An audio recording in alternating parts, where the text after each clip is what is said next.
qui à la fois terre les fous et se sont perdus au fond des égouts. Face à leur carton, ils n'avaient pas peur, mais ne trouvaient rien dans les profondeurs. Ils ont suivi le cirque à la bonne heure. Maintenant ils crèchent avec le clown, avec le clown. Avec le clown. Maintenant il crèche avec le clown. Tous à couvert les mioches.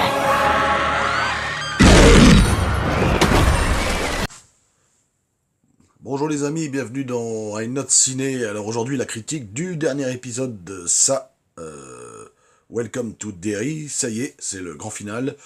Alors qu'est-ce que j'en ai pensé de cet épisode final? Eh ben, comment vous dire, ça frappe fort, encore une fois, là, vraiment ça frappe fort, c'est monté en crescendo, c'est monté vraiment en puissance tout au long des derniers épisodes, là. Ça se confirme dans cet épisode-là. Surtout sur l'émotion aussi, sur le plan visuel aussi, enfin, ça maintient toujours l'attention et l'attention aussi de la peur et tout ça, qui monte jusqu'à la fin, vraiment, et on a de bonnes scènes d'action également, d'émotion, de tout ce qui est visuellement fait, c'est joli à voir, je veux dire, ils sont pas démerdés, bon, il doit y avoir quelques CGI par-ci par-là, mais ils sont plutôt bien faits par rapport à certains qu'on a vus dans les premiers épisodes. Il y a aussi des révélations, surprenante même, que vous verrez. Pour l'instant, c'est la partie je spoil pas, hein, je vous dirai quand je commence à spoiler. Des révélations qui peuvent justement enrichir le récit, l'univers de la série aussi, parce que ça peut même enrichir l'idée des fans qui ont lu les romans, qui ont vu même le film de 90, qui ont vu les deux films avec Bill Skarsgård déjà. Et ça peut enrichir l'univers de la série. Il y a aussi d'autres trucs, vous verrez, qui peuvent enrichir cet univers. L'ambiance de la ville de Derry, ben, comment vous dire, toujours aussi bien faite, bien représentée. D'ailleurs, on l'aurait jamais vu aussi bien exploité. Le brouillard, là, l'espèce de brouillard surnaturel que le clown, enfin que ça produit. La ville qui est en plein chaos, parce que, évidemment, après que les autorités ont évidemment retiré un des piliers accidentellement, évidemment, ben, les autorités font toujours des conneries dans les films ou dans les séries, c'est quand même incroyable. Comme quoi, c'est une espèce de rebond à la réalité, des fois. Puis l'ambiance aussi des années 60, l'ambiance des années 60 qui est vachement bien représentée, les décors, des villes, des rues, des maisons, des habits, des personnages aussi, des looks, particulièrement adaptés pour le récit d'horreur, avec le brouillard, les effets surnaturels, les scènes d'horreur, tout ça c'est bien représenté, et puis les années 60 c'est quand même on va dire un bon décor pour une série horrifique, ou même pour un film d'horreur, on va dire. Donc c'est parfaitement bien soigné, je trouve. Et bien sûr, après, les jeux d'acteurs, les acteurs, comment vous dire, que ce soit les jeunes ou les adultes, les interactions entre eux, leur interaction entre eux, les émotions sont... Je trouve que c'est de mieux en mieux. Comme je disais déjà dans les épisodes 6 et 7, ils jouent de mieux en mieux jusqu'à la fin. Franchement, on sent vraiment l'alchimie entre eux. Ça ramène bien même du poids. On sent l'alchimie, ça ramène vraiment en plus du poids aux enjeux de la confrontation finale, quand ils vont devoir affronter le clown une dernière fois, justement. Donc voilà, j'ai trouvé ça vraiment très intéressant. Alors maintenant, pour la partie spoiler, les amis. Alors si vous n'avez pas encore vu l'épisode, enfin si vous voulez voir l'épisode, vous coupez ma vidéo maintenant, parce que là je vais commencer à spoiler, je vais raconter un peu ce qui se passe sans trop en dire. Voilà, donc vous quittez la vidéo maintenant et vous revenez la voir la suite après, voilà.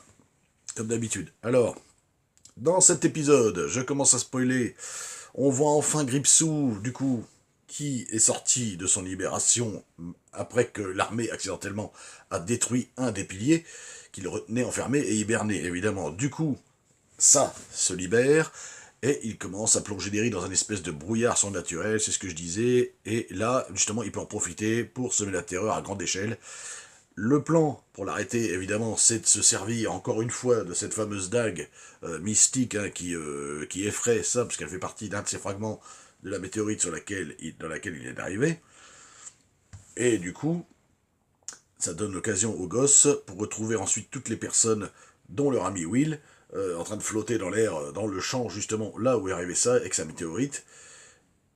Au bout d'un moment, Halloran et tout ça sont pris en otage, enfin également, l'armée essaye d'intervenir, ils se servent de Taniel, donc l'Indien, pour essayer de communiquer avec ça, et de Halloran qui les guide, parce qu'Halloran déjà, lui, voulait se suicider parce qu'il en avait vraiment marre de toutes ces visions, et c'est Leroy qui va l'en empêcher, et l'Indienne, là, la mère de Taniel, je crois, va lui donner une espèce de plante médicinale qui va le guérir de ses visions, et il va pouvoir justement repérer la dague que Lily a toujours sur elle, et pour essayer de retrouver les enfants. Donc il va y avoir une espèce de bataille, les militaires qui vont être là, Halloran, les enfants qui vont essayer de retrouver leurs amis dans le champ où il y a la météorite.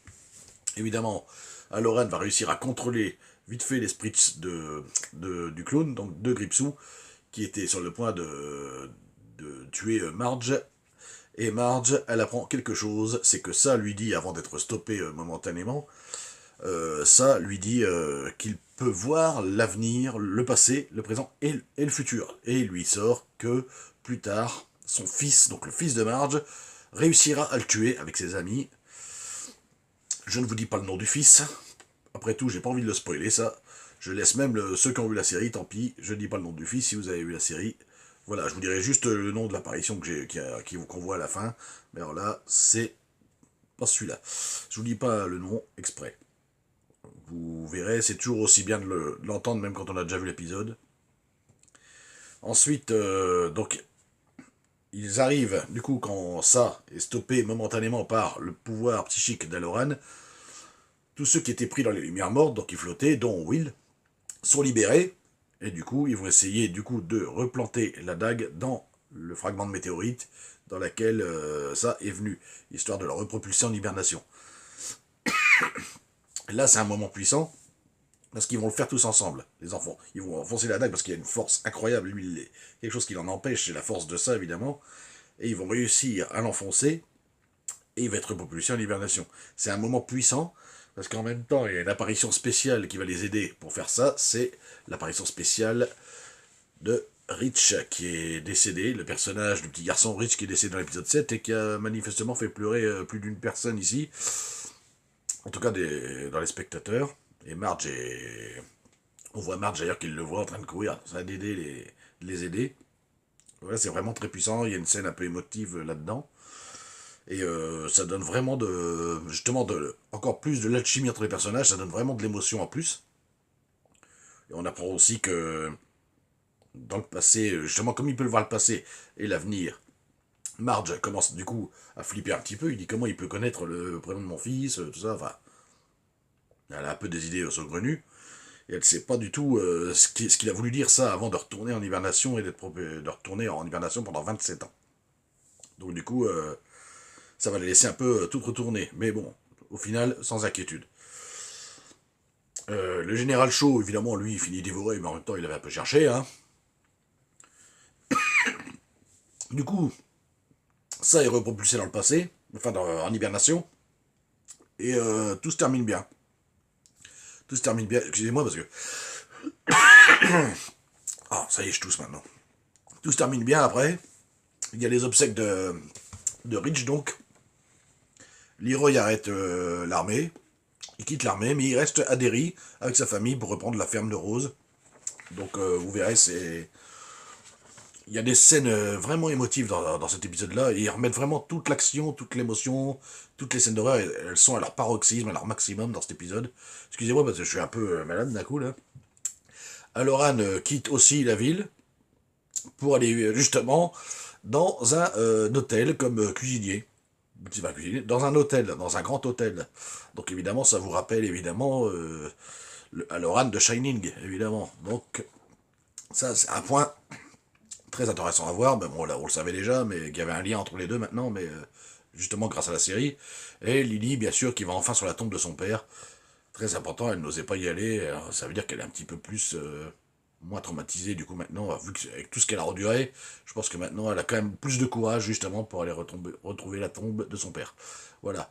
Et ensuite, ça se termine par une scène 26 ans plus tard, donc en 88, si je dis pas de conneries, où on revoit encore Ingrid, toujours internée à l'hôpital psychiatrique, suite à la lumière morte qu'elle a subie, et elle assiste encore une fois à un suicide d'une jeune fille, d'une femme, pardon, et elle rencontre ensuite la fille de cette dame, et ça sera Beverly March.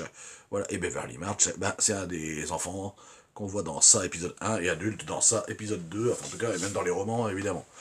Donc, le bilan de cette série, les amis, ben, qu'est-ce qu'on peut dire? C'est que La série ça, Welcome to Derry, bah elle a su se distinguer, on va dire, par rapport au film, par rapport même au roman, on va dire, de l'œuvre de Stephen King. On explore beaucoup plus de choses, comme la ville de Derry et son histoire, car ça intègre beaucoup de cycles, tous les cycles de 27 ans, on apprend beaucoup de choses, tous les cycles d'horreur qu'elle a vécu pendant 27 ans, cette ville de Derry, c'est une palette plus large pour que ça intègre des éléments historiques et sociaux aussi, parce que historiques et sociaux, parce que ça prend différentes années, différentes décennies, et ça explore aussi la façon dont l'horreur s'est propulsée durant toutes ces époques dans cette ville-là. Donc ça donne de la profondeur au champ, ça donne de la profondeur à l'univers, et ça justifie aussi le fait d'en avoir fait une série, justement.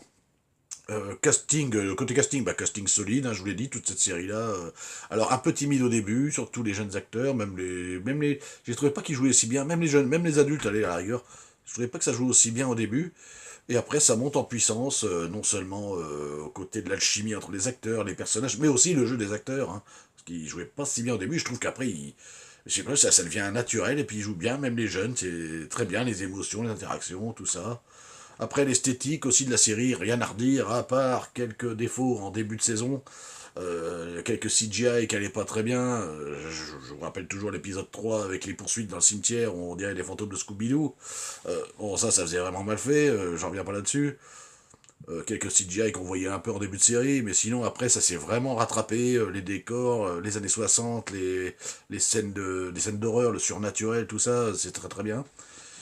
L'origine de ça, que j'ai trouvé très intéressante, par contre, l'histoire racontée par l'Indien des origines, je l'ai trouvée vachement longue, ça je l'avais dit aussi dans une des critiques antérieures, je l'avais dit, vachement racontée, très longue, mais très intéressante l'origine de ça, franchement, bravo pour ça.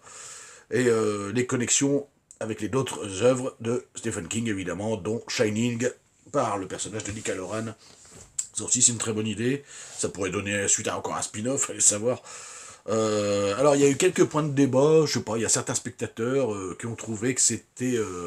alors, je cite, parce qu'il y a une phrase qui ont été dites, qui trouvaient que la série était trop dense et que ça manque de narration, surtout dans les derniers épisodes. Non, c'est précisément ces détails-là, je trouve, qui font que ça passionne encore plus les fans, et les idées qu'il y a eu avec l'origine, justement, qui viennent dans les derniers épisodes, l'idée de l'origine, tout ça, c'est ça ça a passionné beaucoup de fans du roman et beaucoup de fans des films, justement.